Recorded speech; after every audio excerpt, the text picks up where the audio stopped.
Self-employed workers across the country right now are desperate for financial help. A lot of people in the film industry fall into that category. One Wilmington film producer has been trying to file for aid for weeks. WWAY's Kylie Jones has his story. Nobody has an answer. Weeks later and still no answers. It's the wild, wild west.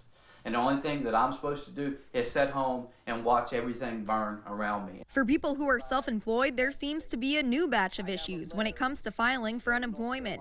Monty Hobbs is a film producer and has been searching for answers about his claim for weeks. I called 142 times yesterday. 142 times. 142 calls to no avail. Hobbs started the process back in March, sending in his 1099 and all the other paperwork. On April the 8th, I get an approval letter, meaning that I'm approved for the benefits. But he hasn't seen a dime.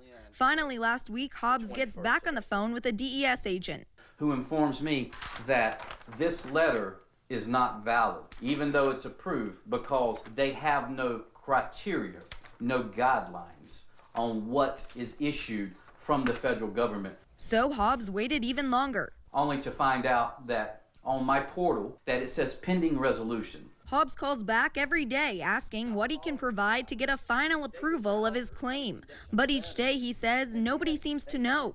He says all he's told is there are no guidelines for self-employed workers yet. They might need time to implement it, but how is that fair to me? Hobbs says he's even reached out to elected officials who say he shouldn't be having this problem but have no solution. Hoping that I get a check. Me sitting here hoping that my industry opens back up is not good enough for my mortgage company, it's not good enough for feeding my family, and it's not good enough for the people who deserve better.